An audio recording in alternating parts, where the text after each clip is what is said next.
श्लोक संख्या 193।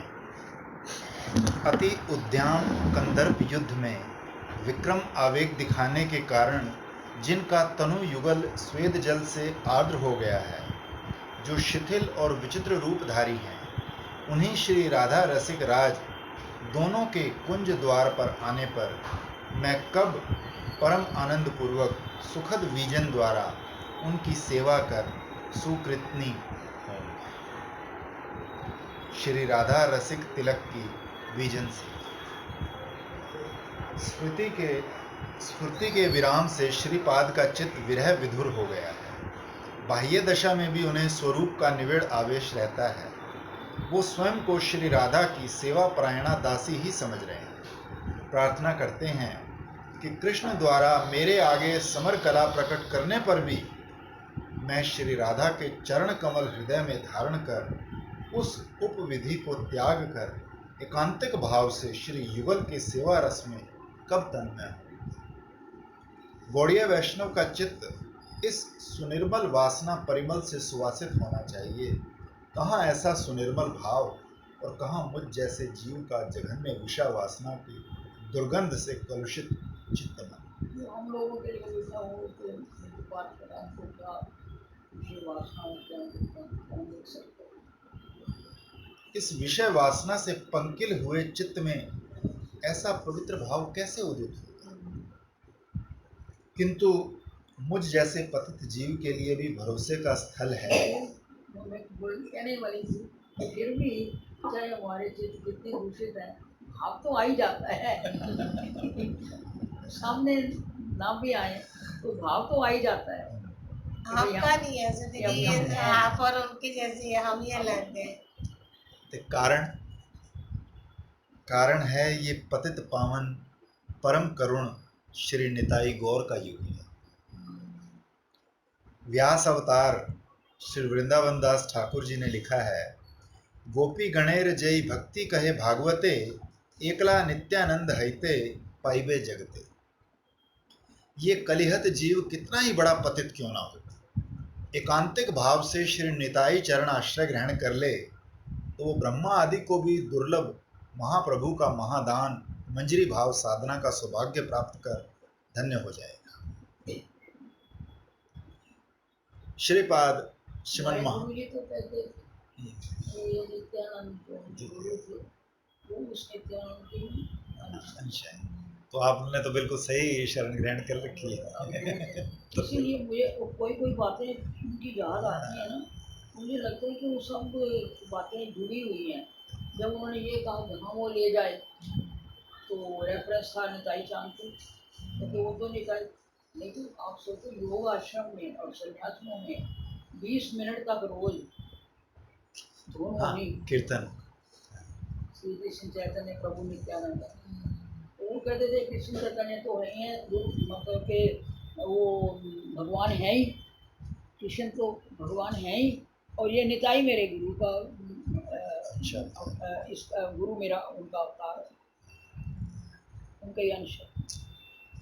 इसलिए आज भी कोई भीड़ पड़ने पर हमारे परम गुरु जी आते हैं जल्दी लोगों को और इंस्ट्रक्शन देते हैं।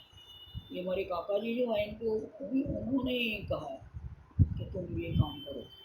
एक और है यहाँ आगरा में, उसने आश्रम बनाया हुआ है, उसको भी नित्यानंद बाबा ने कहा है कि तुम कुंडली जागृत किया करो, बड़े बड़े शिविर लगाता है। कल परसों 60वीं पुण्यतिथि थी, उसने बड़ा शिविर लगाया वहाँ आगरा में। फोटो पंडित जी का परिचय होता है, इसलिए उनको भी जब यहाँ संदेह हुआ तो हमारे गुरु जी नहीं आए, नहीं आए। हमारी निर्मला को भी एक बार आधी रात को इधर गए तो खड़े नजर आए, वो डर गई। तो शरीर भी बहुत लंबा होता है, क्योंकि इधर जाऊँ तो इधर देखें, इधर जाऊँ तो इधर देखें, फिर वो हंस लिए तो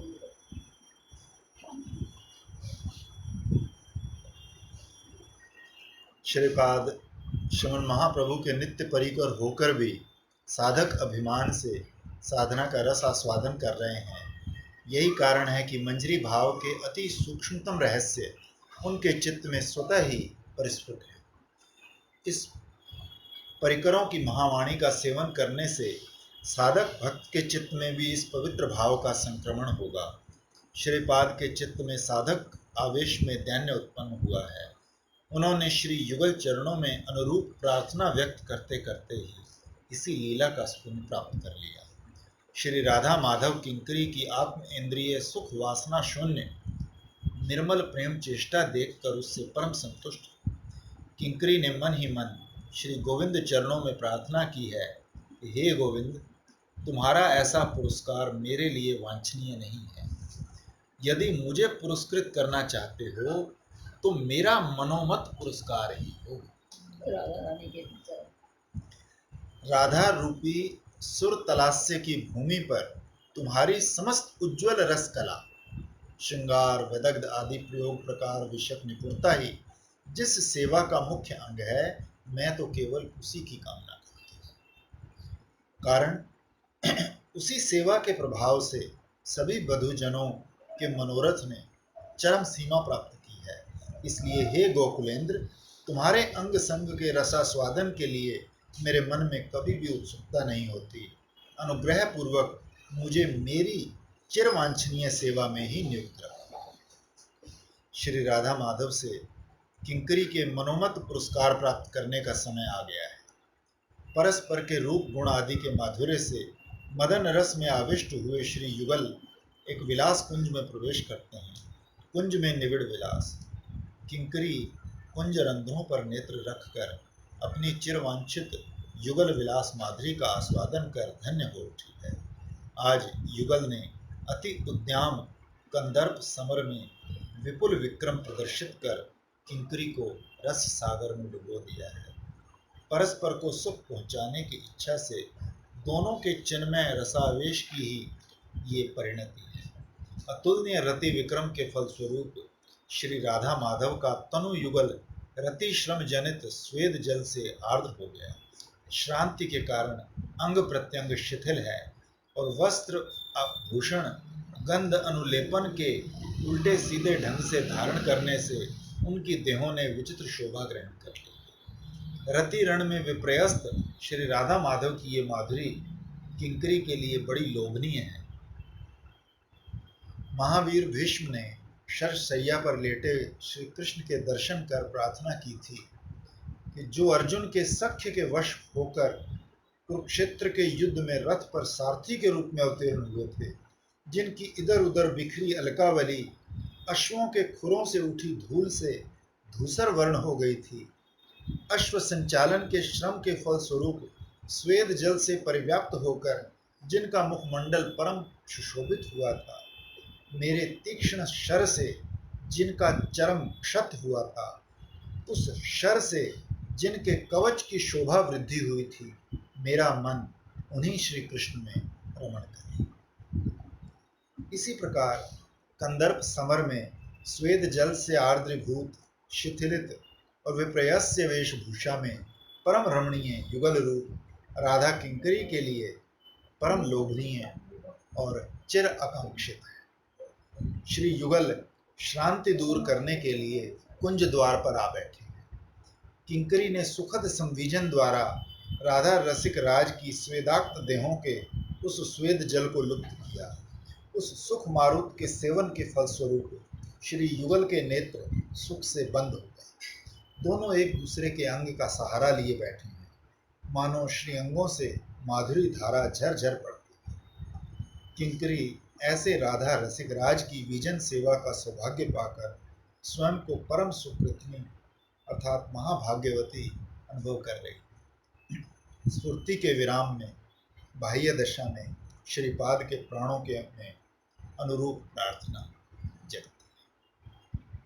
यदि इसमें रुचि हो जाए, इसको सत्य समझ के कि वास्तव में हमको यही चाहिए, तो सारा दिन इसी में गुजर जाए तो कुछ और करने की जरूरत ही नहीं। तो हाथ में खाली कंघी शीशा और बीजन रखो और थोड़ी सी लिपस्टिक और काजल, बस। और खड़े रखो को तो सारा दिन नित्य विलास अकेली माल क्या है, हाँ जी। तो बिहार यही है। हमारे गुरु जी कहते थे, एक बार उन्होंने शैया ली तो त्यागी ही नहीं आज तक। योग शास्त्र में भी है कि जब से वो 1 से 2 हुए, अब वो 2 से 1 होने की कोशिश कर रहे हैं सारी आदि अंत से, लेकिन हो नहीं पा रहे, क्योंकि जो चीज निकल गई सो निकल गई। एक बार प्रेम होने की देर है, फिर चाहे नाम जप हो ना हो, बस उनकी चित्त में खोए रहेंगे तो काम उसमें वो अपनी सेवा।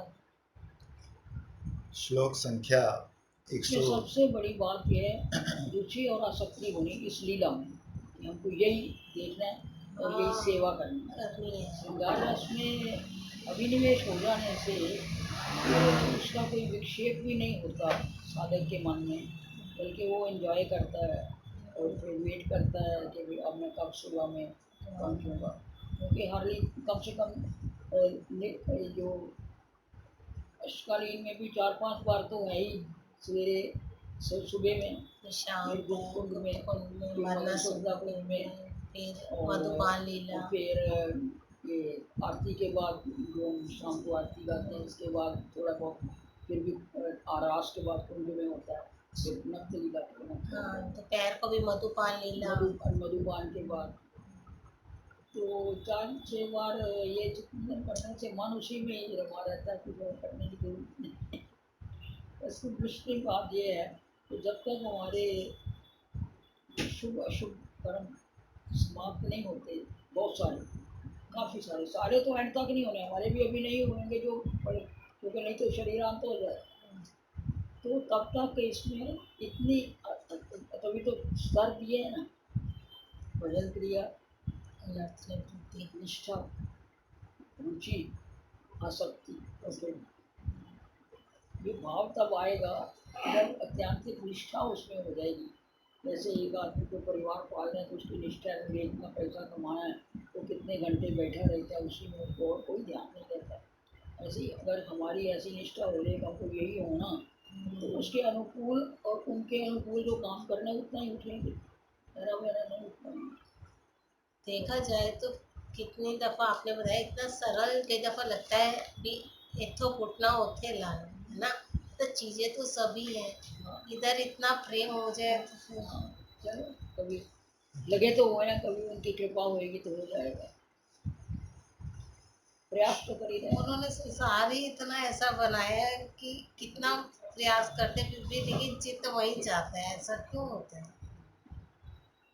जन्म तो मानते रहा हूँ, कई जन्म हो गए हमको इस माया में उठे हुए, इसलिए उसमें से टोटल चित्त को उखाड़ना जो है, कहना तो बड़ा आसान है, गुड़िया आपदा की पाना है, तो फुटना जोर से लगाना, और फुटना ही मुश्किल है। अगर उसको उखाड़ ले तो लग जाए, तो पूरा उखड़ता नहीं ना, इसलिए पूरा उखड़ लगता है।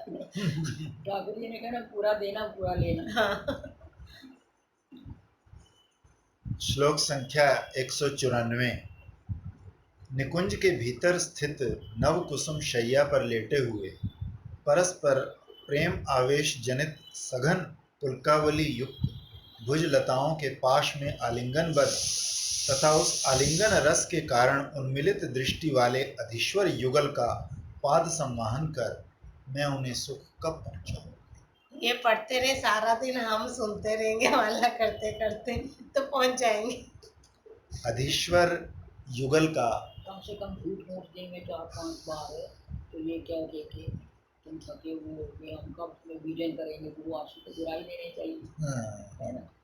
झूठ मूठी से झूठा झूठा सच्चा सच्चा कोई खेले, झूठा झूठा सच्चा होए, काम के रात की वाणी है, सच्चा सच्चा कोई खेले, जिसको नजर आता है उसको तो जरूरत नहीं कुछ करने को, तो खेल ही रहा है, पर झूठा झूठा सच्चा कोई, झूठ खेलने से वो एक साधु की कहानी ना, झूठा साधु बन गया तो सच्चा बन गया, मालूम है ना आप, राजा की लड़की।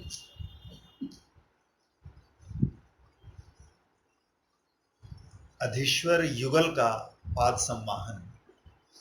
श्रीपाद ने श्री राधा माधव से अपनी निष्काम प्रेम सेवा का उपयोगी पुरस्कार प्राप्त किया है। परम करुण श्री युगल ने श्रीपाद को उनकी भावना के भी अतीत एक अनिर्वचनीय आस्वादन प्रदान कर धन्य कर दिया है। प्रेम राज्य में इसकी अपेक्षा श्रेष्ठ आनंद और कुछ भी नहीं। गौड़ीय वैष्णव जन अपने सिद्ध स्वरूप का ध्यान कर भावना में इसी आनंद का आस्वादन प्राप्त करते हैं और भजन सिद्धि में अपने सिद्ध स्वरूप से वो अंतश्चिंतित सेवा ही वही सेवा जिसका हृदय में बार बार चिंतन किया है प्राप्त करते हैं। मनोविज्ञानी कहते हैं कि हमारे मन में असंख्य इच्छाएं प्रच्छन्न और अप्रच्छन्न रूप से रहकर अहिर्निश हमारे भाव समुद्र को तरंगायित करते हैं। उन समस्त विशृंखल इच्छाओं को समेट कर जो सर्व अपेक्षा प्रशस्त और दृढ़ इच्छा है, जो भाव तरंग हमारे हृदय को गहनतर रूप से आलोड़ित और उद्वेलित करती है, हमें अनभिज्ञता से उसी भाव को छांटना होगा। हमारे सजातीय चिंतनशील पूर्वकालीन मनीषियों ने इस विषय में जो चिंतन किया है उसका प्रबल प्रवाह अदृश्य रूप से प्रकृति में विद्यमान है। एकांत चिंतन के फलस्वरूप मनोविज्ञान के प्रयोग द्वारा उन सब महत्पुरुषों द्वारा संग्रहित विपुल इच्छा शक्ति हमारे अनजाने में हमारे भीतर आकर्षित होती है। हम लोग दासों की तरह उसे भोग करते हैं, पर लोग हमारा ही जयगान करते हैं। यदि जड़ मनोविज्ञान की ऐसी शक्ति है, तो जो आध्यात्मिक मनोविज्ञान का चरम मनोविज्ञान है, जिसमें चिन्मयी भक्ति की विपुल सहायता भी विद्यमान है, उस मंजरी भाव की साधना में एकाग्र चिंतन शक्ति का प्रभाव कितना होगा, ये कौन बता सकता है। गौड़ीय वैष्णव जन साधक दशा में अपने सजातीय आशय पूर्वकालिक मनीषियों के अनुगत्य में तद्भावापन चित्त से अपने सिद्ध स्वरूप के अभिमान को लेकर श्री युगल किशोर की लीला माधुरी के प्रगाढ़ चिंतन के फलस्वरूप साक्षात प्रत्यक्ष की तरह ही लीला तथा स्वाभिष्ट सेवा का माधुर्य आस्वादन किया करते। तत्पश्चात सिद्ध दशा में उस अंतश्चिंतित मंजरी स्वरूप से लीला राज्य में साक्षात सेवा पाकर धन्य होते। गौड़ीय वैष्णव साधक आत्मा में भगवदीय महामाधुर्य रस की चरमतम अभिव्यक्ति की यही साधन शैली है। श्रीपाद साक्षात लीला परिकर हैं, इसलिए बाह्य दशा हो चाहे अंतरदशा, उनकी युगल माधुरी की आस्वादन धारा अबाध गति से प्रवाहित रहती है। स्फूर्ति के विराम में रो रहे थे और अब पुनः उसी लीला की स्फूर्ति फिर प्राप्त हुई। वो किंकरी के रूप में परम सुखद विजन सेवा कर श्री युगल का रति श्रम दूर कर चुके हैं और उन्होंने श्री युगल के विश्राम के लिए सद्य प्रस्फुटित अमलान पुष्प चयन कुंज के भीतर डंठलहीन कुसुमों की सुकोमल शैया प्रस्तुत कर दी है।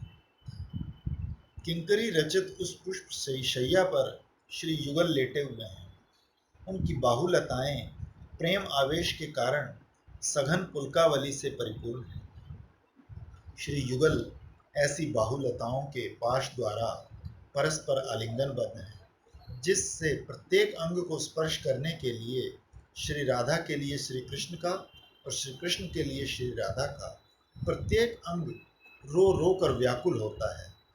उसी कोटि प्राण अधिक प्रियजन को प्रगाढ़ आलिंगन पाश में आबद्ध कर आज श्री युगल के चित्त में इतना आनंद है कि उस आनंद रसमयता से वो उन्मिलित दृष्टि बनाए। ये सोचकर कि रतिश्रम के कारण निद्रा आ गई तो उन्हें इस प्रेम रस में आलिंगन के आस्वादन से वंचित होना। श्री युगल नेत्र खोले हुए हैं। भाग्यवती किंकरी ने अपने अधीश्वर युगल के पाद सम्मान का सौभाग्य प्राप्त किया है। वो अपने अंतर की समस्त कोमलता अपने कर तलों में व्यक्त कर पाद संवाहन द्वारा अपने कोमल अंग अधीश्वर युगल की को सुख पहुंचा रहे। सेवा रस निपुणा दासी साधक को इन किंकरियों के निकट निरंतर रहकर सेवा शोष्ठव परिपाटी सीखनी हो। यही सब सेवा जार दासी जन हूँ तार अनुक्षण था कि तार संगे। सिद्ध स्वरूप के अभिमान को लेकर इन नित्य किंकरियों के अनुगत्य में इनके सानिध्य में रहकर श्री युगल सेवा का सध्यान करना होगा। यथावस्थित साधक देह से इन सब के आदर्श त्याग वैराग्य भजन निष्ठा ब्रजवास निष्ठा आदि का अनुसरण करना। मंजरी भावाविष्ट रागानुगीय साधक की यही भजन क्रिया है। किंकरी का चित्त श्री युगल के पाद सम्मान रस में तन्मय है। प्रगाढ़ आलिंगन में आबद्ध तथा महाप्रेम रस सिंधु में निमज्जित श्री युगल की महामाधुरी वो अपने नयन चषकों से आस्वादन कर रही है। साथ ही साथ उनके सुदुर्लभ चरण कमल अपने वक्षस्थल पर धारण कर संवाहन कर रही है। कितनी आनंदमय है वो अवस्था। इस आस्वादन रस में मग्न किंकरी का कितना समय बीत गया, इस बात की धारणा करने की सामर्थ्य किसी में नहीं। कारण इस चिन्मयी लीला के साथ इस मृण्मय विश्व के नियंता काल का कोई संबंध नहीं। सहसा स्फूर्ति में विराम आ गया। श्रीपाद मधुर श्री युगल के चरणों की अनुरूप सेवा का सौभाग्य प्राप्त करने के लिए प्रार्थना करते। श्लोक संख्या 195। जो शोभा में नव व श्री द्वारा ललित भंगी लीला में है, महाप्रणय माधुरी रस विलास के लिए नित्य उत्सुक हैं, जो महाअरुण नेत्रों वाली और कनक कांति की दर्पहारी हैं, मैं उन्हीं अनिर्वचनीय हेम गौर ज्योति को ध्यान योग से हृदय में धारण करता। हेम गौर कांति का ध्यान। श्रीपाद की स्फूर्ति में अपने सिद्ध स्वरूप में विलासी युगल के निरअतिशय माधुर्य का आस्वादन प्राप्त हुआ है। परस्पर के निविड़ सानिध्य ने दोनों ही के माधुर्य सिंधु को उच्छ्वसित कर डाला था। किंकरी का चित्त मन उसी की तरंग तरंग पर असीम की ओर तैरता जा रहा था। देह के किसी भी अनिर्वचनीय रूप को ही माधुर्य कहा जाता है। वो केवल आस्वादित ही होता है, भाषा में प्रकाशन योग्य नहीं। श्रीमद् रूप गोस्वामी पाद ने लिखा है, मानव का भावना पथ अतिक्रम कर अतिशय चमत्कार जनक कोई भी भाव जो विशुद्ध सत्व उज्ज्वल चित्त में आस्वादित अथवा अनुभूत होता है, वो रस है। रस माधुर्य आस्वादन के संबंध में भी यही बात है। श्री कृष्ण साक्षात माधुर्य की ही मूर्ति है। राहु के शिरोवत कृष्ण और कृष्ण माधुर्य अभिन्न है। उन्हीं साक्षात माधुर्य को भी जिनकी माधुरी विस्मित कर देती है, उन्हीं वृषभानुनंदिनी के सानिध्य में श्री कृष्ण माधुर्य सिंधु में प्लावन जागृत होता है। फिर श्री कृष्ण के सानिध्य में श्री राधा की असम और प्रेम माधुरी भी वर्धित होती रहती है। इस सम उच्छ्वसित युगल माधुरी के अनुभव से उपासक का प्रेम भी वर्धित होता है, अर्थात रति माधुर्य आदि का किंकरी के रूप में श्रीपाद को श्री युगल की उच्छलित रूप माधुरी के आस्वादन का सौभाग्य प्राप्त हुआ था। उस माधुर्य आस्वादन से उनके प्रेम सिंधु में आलोड़न की सृष्टि हो गई थी।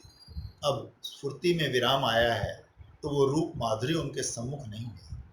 तब वो साधक दशा में दैन्य से भरकर अपने ध्यान में उस रूप माधुरी के आस्वादन की कामना कर रहे हैं। आस्वाद्य युगल माधुरी ही है, किंतु श्री राधा रानी में ही किंकरी का निजत्व ज्ञान है।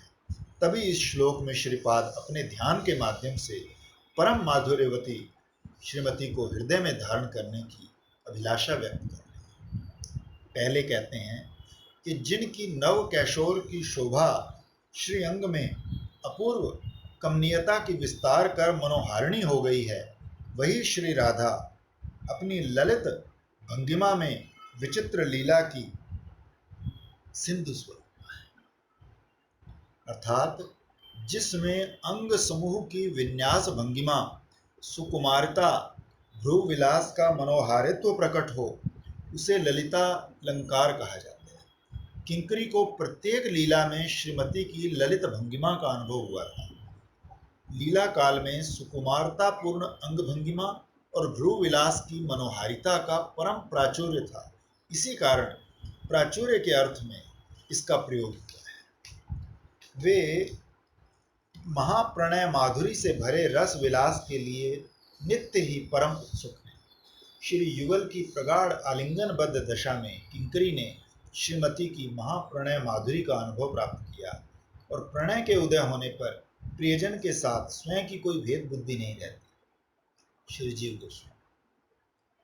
फलस्वरूप अपने मन, प्राण, बुद्धि, देह, परिच्छद आदि कांत के मन, प्राण आदि के साथ अभिन्न लगते हैं। ये श्री विश्वनाथ चक्रवर्ती। श्री युगल का रस विलास पारस्परिक प्रणय माधुरी रस से भरपूर था और आज की लीला में श्रीमती महाप्रणय माधुरी पूर्ण रस विलास के लिए ही विशेष रूप से समुत्सुक थे। श्रीमती के मादनाख्य भाव सिंधु में जो शत शत भाव तरंगें उठती हैं, उनकी धारणा करने की सामर्थ्य किसी में नहीं। किंकरी के रूप में श्रीपाद ने जो अनुभव किया है, वही भक्तों पर करुणा कर श्लोक छंद में निबद्ध रखता है। श्रीपाद की ध्यान की देवी कितनी सुंदर, कितनी मधुर है। गौड़ीय वैष्णव साधक इसी बात का यत् किंचित अनुभव प्राप्त कर इसी भाव से अभिष्ट के ध्यान में तन्मय रहता है। मादन रस के विपुल आवेश में श्रीमती के स्वभाव सुंदर नेत्र मदवश ईशत आरुणिम हो गए थे। विवेक हर उल्लासो मद, विवेकहारी उल्लास को मद कहा जाता है। लीला में प्राण कोटि प्रीतम श्री कृष्ण को अपार आनंद दे पाई हूँ।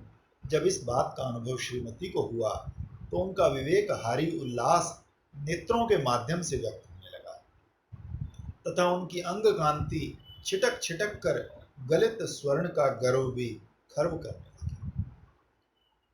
उस रूप, उस कांति, उस माधुरी की कोई तुलना नहीं।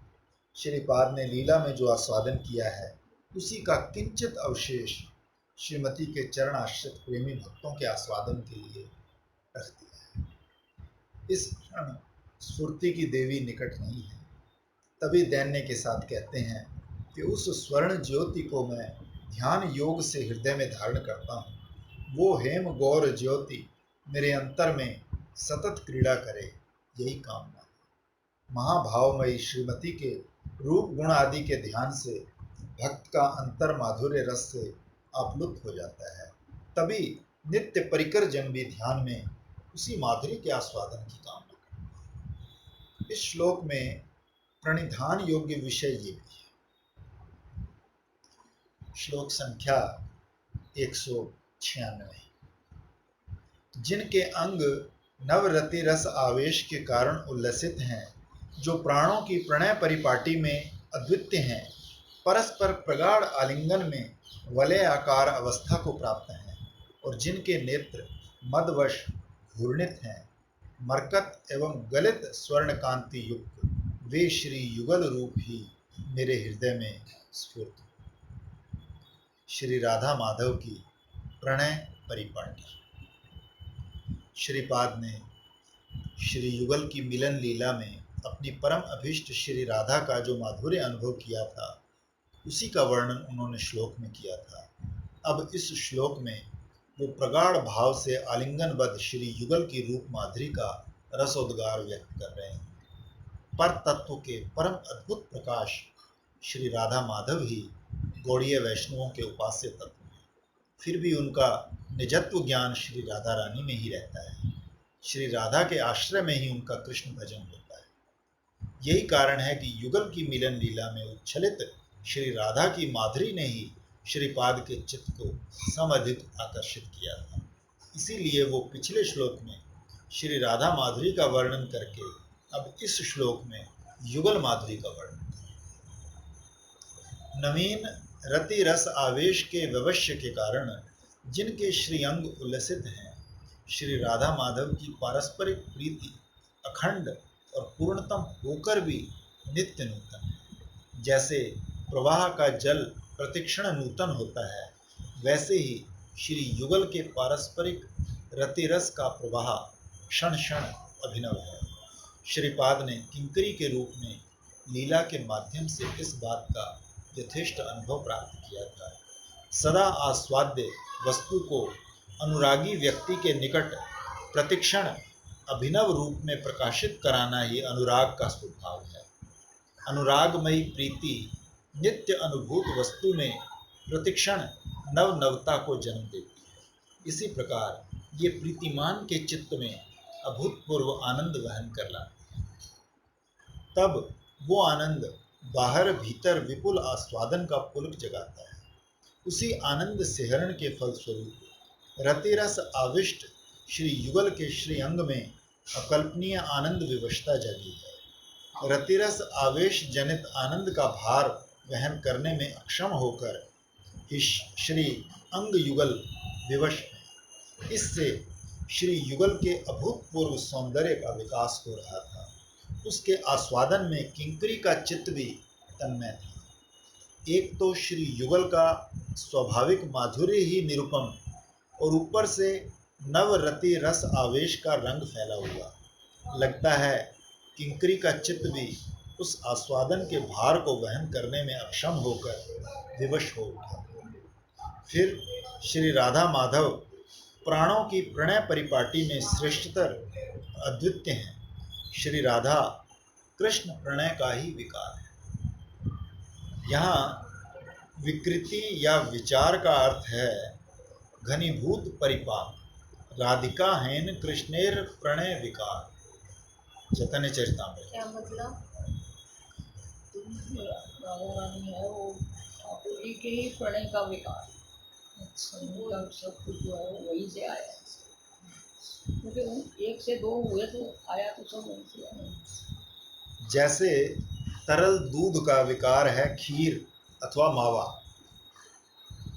प्रणय आया तो परि दूध से ही है ना। प्रणय गाढ़ हो पर गया तो वो मावा बन गया। ठाकुर जी में जो प्रणय है वो गाढ़ हो गया तो वो राधा रानी का सौंदर्य बन गया। प्रणय परिपाटी के फलस्वरूप अगाध रसपूर्ण एक आत्मा में मानो दो शरीर एक ही प्राण से संगठित है। एक प्राण से संगठित होकर भी रसास्वादन के लिए श्रीमान प्रिय है, श्रीमती प्रिया है। राधा कृष्ण एक आत्मा दुई देह धरी अन्य अन्य विलसे रस आस्वादन करी। तभी प्राणों की प्रणय परिपाटी इतनी अपूर्व है।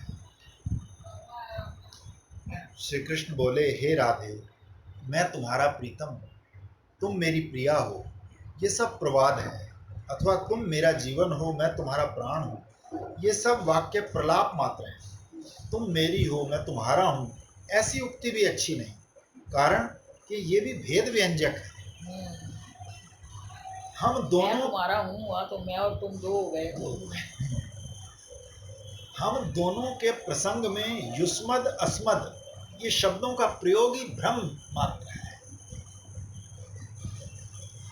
किंकरी ने लीला के भीतर अनुभव किया था कि प्रणय की प्रगाढ़ आलिंगन आबद्ध दशा में श्री युगल वलय की तरह गोलाकृति होकर अवस्थान कर रहे हैं। विवेकहारी उल्लास के कारण नेत्र विघूर्णित हो रहे हैं। गलित स्वर्ण ज्योति और मकर कांति दोनों मिलकर एक अपूर्व शोभा का विस्तार कर रहे हैं। इस समय श्रीपाद उस अलौकिक रूप माधुरी के दर्शन के अभाव में दैन्यवश प्रार्थना कर रहे हैं। वो मधुर युगल रूप अंततः मेरे हृदय में स्फुर। श्लोक संख्या 197। वृंदावन के नव निकुंज ग्रह में प्रेम रस में निमग्न और अशेष सम्मोहन रूपी केली से युक्त नील पीत युगल रूप सुशोभित। सम्मोहिनी केली। श्रीपाद का चित्त श्री राधा माधव की मिलन माधुरी के रस में तन्मय है। स्फूर्ति में प्राप्त युगल मिलन लीला की एक एक छवि उनके चित्त में समुदित होकर उनके मन को अपने माधुर्य प्रवाह में बहा कर ले जाती है और वे अपनी अनुभूति को श्लोक माध्यम से व्यक्त करते हैं। उन्होंने पिछले श्लोक में प्रगाढ़ भाव से आलिंगनबद्ध श्री युगल की विचित्र प्रणय परिपाटी का वर्णन कर अपने चित्त में उस रूप माधुरी के स्फुरण की प्रार्थना की। अगले ही क्षण श्री युगल की पारस्परिक प्रेम रस निमग्न अशेष सम्मोहन रूपी केली माधुरी का अंश श्रीपाद के चित्त में समुदित हुआ। वे इस श्लोक में उसी का वर्णन कर रहे हैं। श्री युगल की केली माधुरी उन दोनों के पारस्परिक प्रेम रस की ही अनिवार्य परिणति है। भक्त के प्रेम के अनुरूप उसकी प्रेम सेवा ग्रहण करने की उत्कंठामयी लालसा श्री कृष्ण के अंतर में स्वतः ही समुदित हुआ करती है। ये कृष्ण स्वरूप का स्वभाव सिद्ध धर्म है। जैसे श्री राधा का सर्व महा असाधारण मादन प्रेम श्रृंगार रसराज श्याम सुंदर को श्रृंगार रसास्वादन प्रदान कर सुखी करने की अदम्य लालसा श्रीमती के अंतर में जगा देता है, वैसे ही श्याम सुंदर भी श्रीमती की उस सेवा को ग्रहण करने की वासना से अतिशय अधीर हो। एक और श्रीमती की वो वासना और अदम्य आकांक्षा परिणाम कृष्ण के कराए श्याम रस मधुपान निरंतर पूर्ण करे कृष्णेर सर्व काम। दूसरी ओर श्री कृष्ण की प्रेम सेवा ग्रहण करने की आकांक्षा, वो इस आकांक्षा में सब कुछ भूल जाए। रात्रि दिन कुंज क्रीड़ा करे राधा संगे कैशोर वयस सफल कैल क्रीड़ा रंगे। श्री राधा माधव की केली का यही भीतरी और आंतरिक रहस्य है। ऐसी प्रेम रस में परम विशुद्ध केली में निमग्न होकर श्री युगल अन्य सब बातें भूल जाते हैं। श्रीमद जीव गोस्वामी पाद ने अपने गोपाल चंपू ग्रंथ में गोपी कृष्ण की प्रेम रस निमग्नता की परिणति रूपी केली का वर्णन किया है और इस बात का सुंदर चित्र अंकित किया है कि वो पारस्परिक अन्य अनुसंधान रहित हो जाते थे। श्री कृष्ण और गोपियां एक दूसरे को लेकर निर्जन स्थान में जाते, मिलते, एक दूसरे का आलिंगन करते, उल्लसित करते, रति वार्ता करते, मेरी वेश रचना करो ऐसा आदेश भी देते, परस्पर की वेश रचना भी करते। इस प्रकार वो बहुविध केली विलास में निरत रहते। विलास विषयक तन्मयता के कारण क्या कर रहे हैं, क्या किया है, क्या कर सकते हैं इत्यादि कोई ज्ञान ही उन्हें नहीं है। उन गोपियों में भी प्रेम संपत्ति की दृष्टि से श्री राधा ही सर्वश्रेष्ठ है। इसलिए श्री राधा में वो प्रेम उत्कंठा एक अनिर्वचनीय दशा को प्राप्त हुई थी। परिणाम ये था, श्री राधा श्री कृष्ण के साथ संयोग में वियोग और वियोग में संयोग अनुभव, ग्रह को वन, वन को ग्रह, क्षण काल को अपरिमित काल और अपरिमित काल को क्षण काल, निद्रा को जागरण, जागरण को निद्रा, शीत को उष्ण, उष्ण को शीत, सुख को दुख, दुख को सुख अनुभव करती थी। यहाँ तक कि इस प्रेम वैवश्य में श्री राधा माधव के कांताकांत भावों में भी वैपरीत्य घटित होता है, अर्थात श्री कृष्ण के आचरण श्री राधा में और श्री राधा के आचरण श्री कृष्ण में दिखाई देते हैं। यही प्रेम रस निमग्नता की परिणति है। श्रीपाद को किंकरी के रूप में कुंज क्रीड़ा में प्रेम रस निमग्न श्री युगल के अशेष सम्मोहन रूपी अनिर्वचनीय केली रस का अनुभव हुआ था। इस केली रस माधुरी में वो स्वयं तो सम्मोहित होते ही हैं, समस्त विश्व को भी सम्यक रूप से मोहित करती हैं। जो उस केली माधुरी को साक्षात देखने का सौभाग्य प्राप्त करती है, उन सखी मंजरियों की तो बात ही नहीं। जो साधक भक्त इसका श्रवण, कीर्तन, स्मरण आदि करते हैं, वो भी इससे सम्मोहित हो जाते हैं। निर्मल चेता भक्तों की बात दूर रही, साधारण व्यक्ति भी यदि श्रद्धा पूर्वक इसका श्रवण कीर्तन करते हैं तो इसके पावनी गुण से वो शीघ्र ही हृदय की कामना व्याधि दूर कर इसके सम्मोहिनी गुण के कारण इस केली रस के आस्वादन में तन्मय हो जाते हैं। वृंदावन का निर्जन नव निकुंज ही इस अशेष सम्मोहिनी प्रेम रस में केली का एकमात्र आनंद निकेतन है। वृंदावन का निर्जन नव निकुंज ही इस अशेष सम्मोहिनी प्रेम रस में केली का एकमात्र आनंद निकेतन है। इस केली के वृंदावन के नव निकुंज के अतिरिक्त अन्य किसी धाम में अनुष्ठित होने की कोई संभावना नहीं है। इस केली के अनन्य साधारण धाम ब्रज के नव निकुंज में ही परम ज्योतिर्मय नील पीत मिथुन श्री राधा माधव सुशोभित होते हैं। यदि एक चीज मुझे इससे आज एक चीज इससे जो पढ़ के एक चीज समझ आई है छोटी सी, जैसे इसमें बताया कि भगवान उसी मात्रा में उसी भाव से एक्सेप्ट करते हैं भक्त की मात्रा में हमारा वो उनसे करता है। प्रेम है और जितनी अब देखिए, सेवा करना हाँ, चाहते अब हम अपने भाव को देखें ना, तो हमारा भाव तो अल्प स्वल्प और कितना ही नीचे है, और राधा रानी का भाव जो है वो तो महाभाव है, ठीक है। तो जाहिर है उनका जो आनंद होगा वो भी उसी मात्रा में ही तो होगा, और वो रिस्पॉन्ड भी उसी मात्रा में ही करेंगे, है। तो हमारा जिस मात्रा में होता है, इसीलिए हम उनको उतना प्रसन्न भी नहीं कर जितना पाते। जितना हमारा चित्त शुद्ध होता जाएगा और उनमें प्रीति होती जाएगी, क्योंकि भजन साधन का यही अभीष्ट है कि विषयों से वैराग्य, भगवान में प्रीति और आनंद का विषय। जितना जितना हमारा इस संसार से छूटता जाएगा मन, उतना उतना उनमें लगता जाएगा, उतना चित्त शुद्ध हो गया, उतना उतना आस्वादन आता जाएगा, उतना उतना और बढ़ता जाएगा। So we are on the right track, इतना ही काफ़ी है हमारे लिए। बाकी अब ये हमारी हिम्मत है या उसकी कृपा है कि वो कितना बढ़ाए इसे। अपनी करने वाली वस्तु यही है, क्योंकि जिस मात्रा में हम उनसे प्रेम करेंगे उस मात्रा में वो उसको भी ग्रहण करेंगे।